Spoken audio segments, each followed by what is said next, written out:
किसी से छुपा नहीं है कि जम्मू कश्मीर के क्या हालात, पिछले 3 दशकों में कितने लोग वहां मारे गए, हजारों की संख्या में लोग मारे गए, कश्मीरी पंडितों को वहां से निकाला गया, जम्मू कश्मीर के नौजवानों को रातों रात गायब कर दिया गया, उनकी पत्नियां उनको ढूंढ रही हैं कि वो जिंदा हैं या मर गए हैं।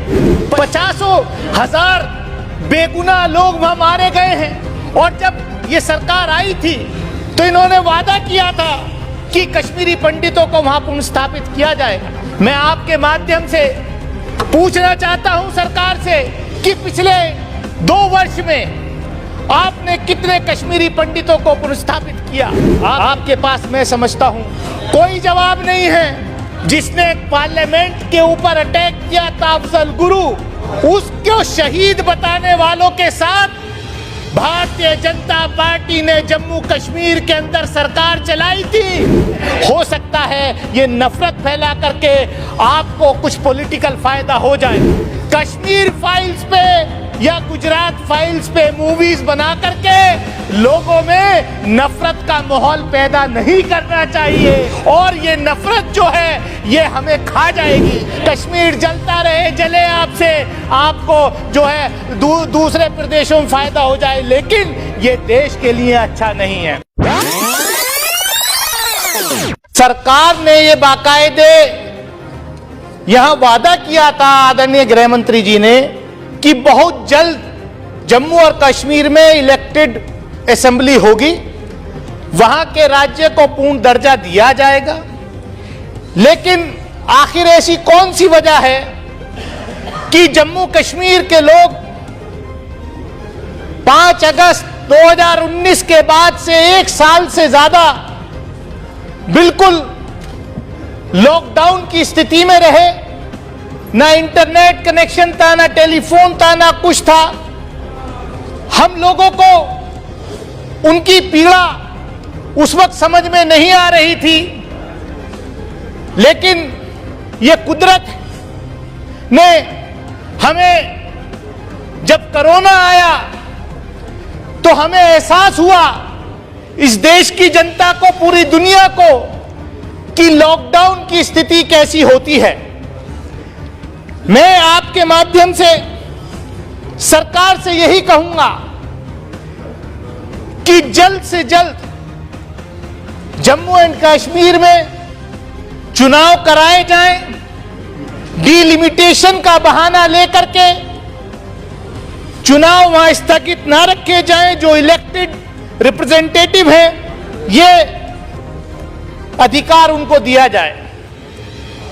किसी से छुपा नहीं है कि जम्मू कश्मीर के क्या हालात, पिछले 3 दशकों में कितने लोग वहां मारे गए, हजारों की संख्या में लोग मारे गए, कश्मीरी पंडितों को वहां से निकाला गया, 10,000 से ऊपर का आंकड़ा है हाफ विडो का।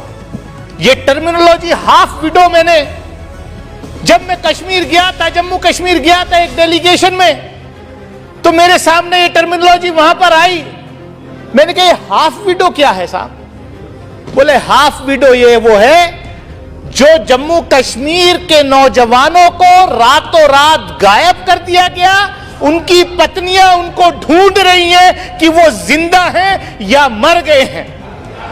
और हमारे यहां, हमारी भारतीय संस्कृति में यह है कि अगर, मैं खाली इस्लामिक लॉ में बात नहीं कर रहा, इवन भारतीय संस्कृति में भी यह है कि जब तक अगर किसी औरत का शौहर, अगर किसी पत्नी का पति गायब हो जाता है, जब तक उसको सबूत ना मिल जाए कि हां उसका पति जिंदा नहीं है, तो वो दूसरी शादी भी नहीं कर सकती।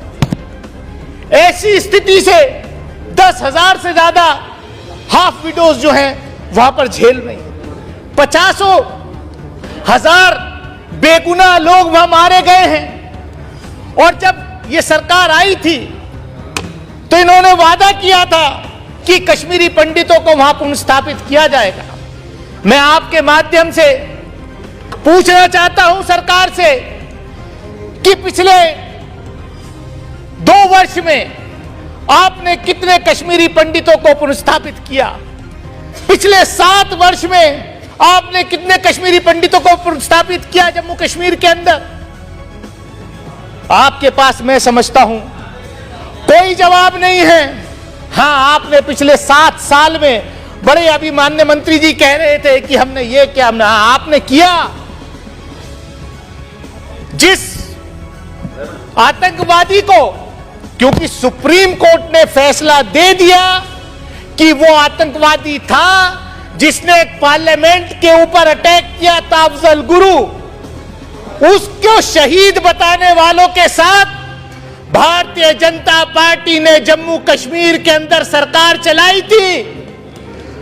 और आप कहते हैं उनकी बात, आप सिर्फ यहां पर बात आई अभी कि कश्मीर फाइल्स एक मूवी आई है, उसको देखना चाहिए। मैं कहना चाहता हूं माननीय सभापति महोदय, कश्मीर फाइल्स हो या गुजरात फाइल्स हो, कश्मीर फाइल्स पे या गुजरात फाइल्स पे मूवीज बना करके लोगों में नफरत का माहौल पैदा नहीं करना चाहिए। और ये नफरत जो है ये हमें खा जाएगी। और ये देश में जो मेरी आपके माध्यम से मांग है कि ऐसी किसी भी मूवी पर, ऐसी किसी भी फिल्म के ऊपर जो है तत्काल बैन लगाया जाना चाहिए जो इस देश में नफरत की भावनाएं पैदा करती है, नफरत की भावनाएं फैलाती है।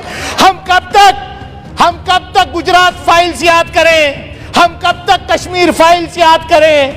हम जो है, हमें देश को, के नौजवानों को देश के निर्माण में लगाना है, हमें बांटने का काम नहीं करना है। हो सकता है ये नफरत फैला करके आपको कुछ पॉलिटिकल फायदा हो जाए, आपको जो राजनीतिक फायदा हो जाए, कश्मीर जलता रहे, जले आपसे, आपको जो है दूसरे प्रदेशों में फायदा हो जाए, लेकिन ये देश के लिए अच्छा नहीं है।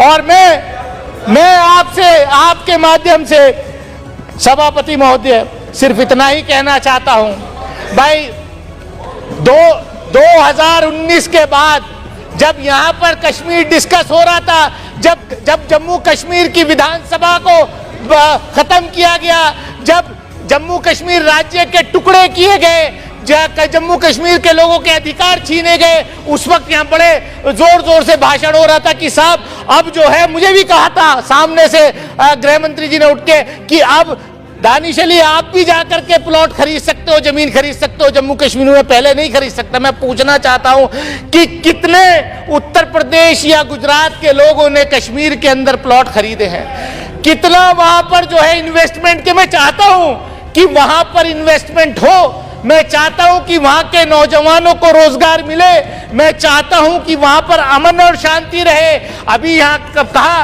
कि अभी सुबह में आदरणीय स्पीकर साहब बैठे थे तो उन्होंने भी ये बात कोट की कि कितने, मेरे ख्याल से 200 से ज्यादा सांसद जो हैं इस लोकसभा के कश्मीर में विजिट, 300 के करीब सांसद कश्मीर गए हैं। मैं भी गया था और मैं परिवार के साथ भी गया था, लेकिन वहां पर शाम 6 बजे के बाद जो आपकी सिक्योरिटी में लोग रहते हैं, बुलेट प्रूफ गाड़ी में बिठाकर, वो कह रहे 6 बजे के साहब हम भी आपके साथ नहीं जाएंगे, जाकर के होटल में बंद कर दिए जाते। मैं आपके माध्यम से सिर्फ इतना ही कहूंगा कि देश के अंदर, मैं सिर्फ सभापति महोदय, मैं चाहता हूं कि कश्मीर में, जम्मू कश्मीर में शांति बहाल हो।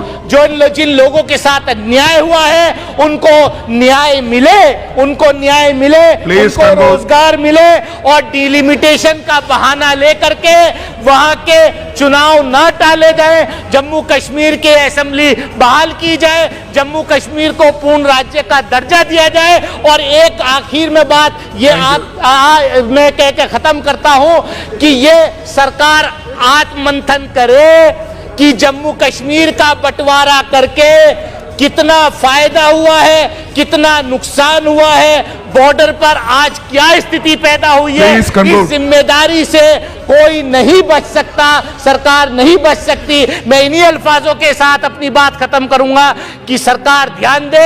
हम चाहते हैं कि जब हम लोग वहां जाएं, मेंबर पार्लियामेंट वहां जाएं, तो खुलेआम एक आम आदमी की तरह जाकर के घूमे, ना कि हमारे साथ वहां पर सिक्योरिटी जाए। बहुत बहुत धन्यवाद।